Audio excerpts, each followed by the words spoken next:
All right, my name is Bryce. We're going to go over a couple different ways to pass medications, PO, and injections.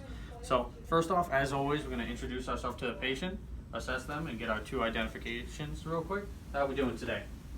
All right. Can I get a name, date of birth? Fantastic. All right, my name is Bryce. We're going to give you a little bit of medication here. So let me just prepare that for you, give you some privacy, wash my hands, and don some gloves real fast. So now we're going to go ahead and prepare the medication for him. It's very important. You're only going to prepare medication, this is after I wash my hands, for one patient at a time. That way we can make sure we cut down on any type of errors by any means, and we would know to report those immediately after assessing our patient if we did have a medication error.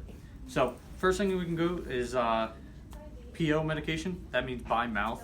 It can range for you. It can be capsules, pills, liquids. Real important things to know with every medication is what the medication is. That way you can know what's considered a healthy amount. Anything that's abnormal you might want to bring to the physician's attention or hold temporarily, as well as side effects for when you are rounding on the patient afterwards and assessing how they're doing. So one thing with PO medication, particularly, you need to know which ones you can or cannot break or cut.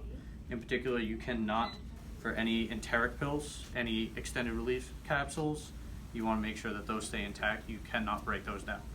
So otherwise, you would go ahead and prepare every single one of them. You can either have them in a container, you can have them in a blister pack. It's very common in a hospital setting. You would prepare, and you can prepare all your pills together. In particular, the patient can take them one at a time, or some of them are very confident with swinging them all back, and you would have some water form as well. Now when you do go ahead and give them to the patient, you want the patient to do it themselves. That way you can kind of cut down on the risks of them aspirating any of the medication, but you are going to stay with the patient and make sure you visually see and inspect that they did take that medication. They're not pocketing it at all. You also have sublingual, will be under the tongue. You want to instruct the patient to make sure that that fully dissolves, and then don't want to drink any water with it, as well as buccal, which would be in between the cheek and the gum line. Same situation, you want to let that fully dissolve. Otherwise, now we can get into some injections. So we do have 3 different types of injections as far as routes. And mind you, with all of these medications, we want to make sure that first off, we are checking the orders 3 times at least to make sure we cut down on any medication errors, as well as following the 6 rights of medication administration, which would be your proper time, date, route, patient, everything along those lines. So now we do have a couple different routes, and you are going to have an assortment of different needles, syringes, etc. We have intramuscular, so for that one, you have 3 locations that you would want to use. You're either going to use the deltoid, you're going to use your ventrogluteal, or your vastus lateralis.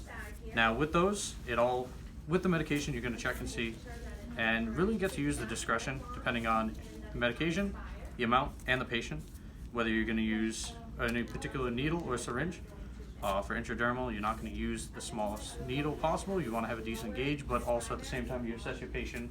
If they don't have a lot of muscle mass, you don't want to use too large of a needle either. So use your pretty much your thought process with that and your nursing logic. So you would check the medication 3 times, as always. All right, every medication you're going to be checking the expiration. Same with the PO. You want it to be unopened. So first off on this one, The piggyback goes higher.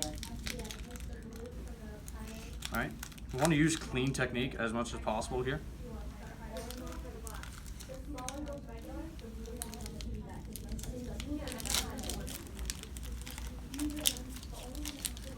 I'm going to get everything prepared.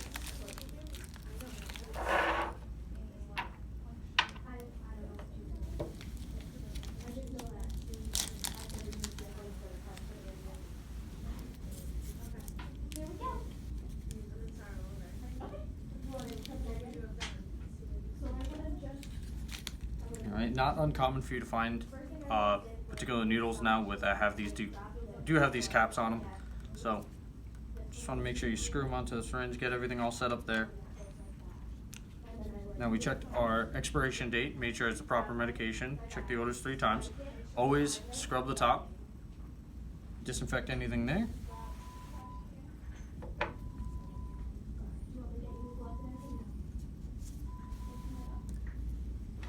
This would be a little bit larger of a needle for this.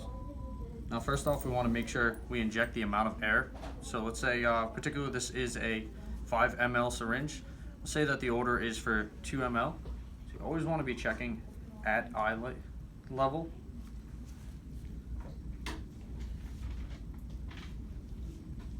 So we're going to insert 2 ml of air, invert the container, and now we can extract.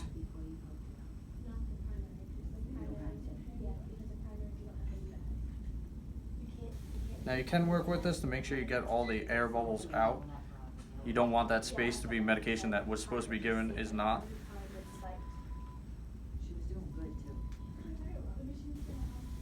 Alright.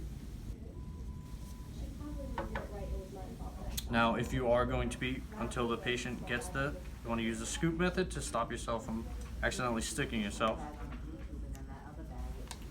Now we would go to the patient, find a location we would like to use, and we would disinfect as well, circling from the inside out. With intramuscular, you are going to go at a 90-degree angle while pinching the skin. You're going to go a 90-degree angle, quick in, change hands, so you're grabbing with your least dominant, inject the medication,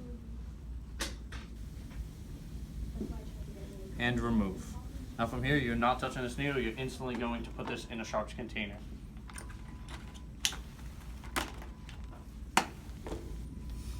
Now this is very similar for any of your subcutaneous. The main difference is going to be two things of location. The preferred location for that one would actually be in the stomach, around a 2-inch diameter around the umbilicus. Now with those injections, the main difference, you would be pinching as well. You just can either use a 90-degree or 45-degree angle. Now, a couple other things we can go into is intradermal. So intradermal, you'd usually use a smaller amount. What we're going to be using is a smaller needle as well. Location can range. You're really putting it into the dermal layer of the skin. You would preferably want to use something like the forearm. Good example of this is your PPD test.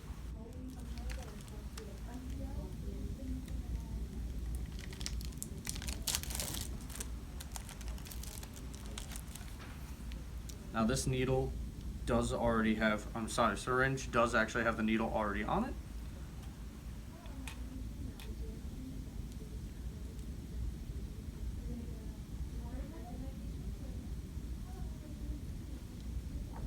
Gonna follow the same procedures we did the other injection.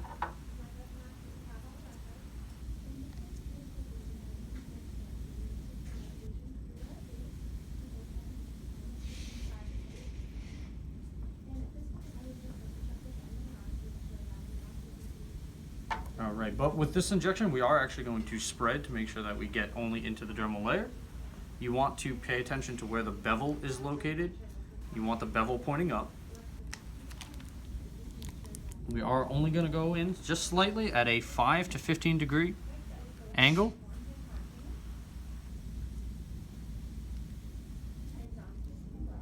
And then inject, because that's what we'd like to see. Are looking for, terminology can change. A lot of people call it a wheel or a blob. That is what you do want to see. Once again, immediately discharge. Now, a couple other things you can encounter while you are here is you could have your injections, your medication come in an ampule container. Now this is glass, so with all the other ones you don't want to shake. You would roll them slightly in your hand, but with this one you'll make sure all the medication is at the bottom. Now we do have to break the vial for this. You want to break it away from you.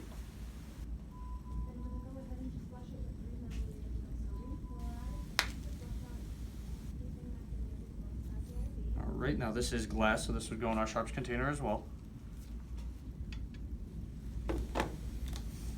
Now the main difference now is to draw up this medication, you need to use a specific needle because there could be little fragments of glass in the medication. So we would use a needle that actually is filtered. That's actually called the filtered straw, because it is not a needle.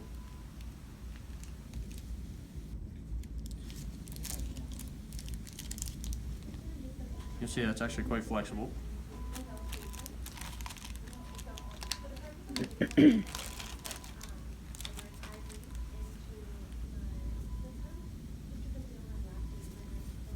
you would draw up the medication depending on the amount you need. Now you can't flip this one upside down.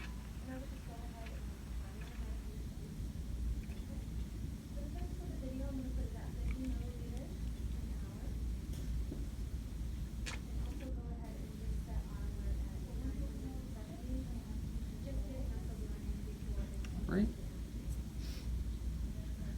You can dispose. Now we would insert a needle to go ahead and inject the medication. And lastly, really important and need to be cautious with is your insulin.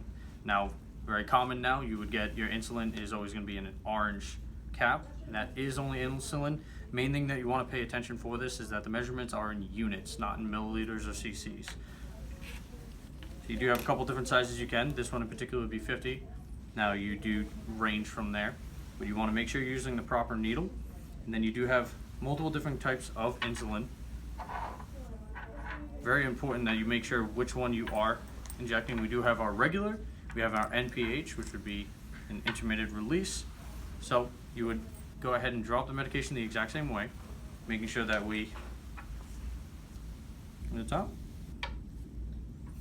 Now important is if you decide, if you do have an order to mix the medication, you need to make sure that you are drawing the regular first. So with that,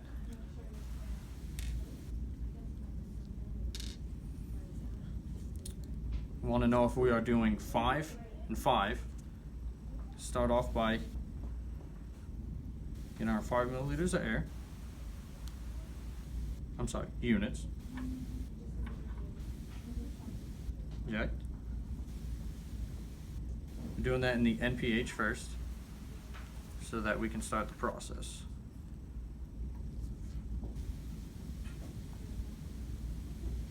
Now I know the total of each is 10, so we will be drawing up our 5 of regular.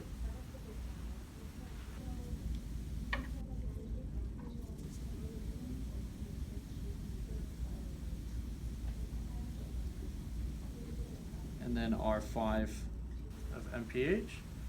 So we know that the total should be 10. We can go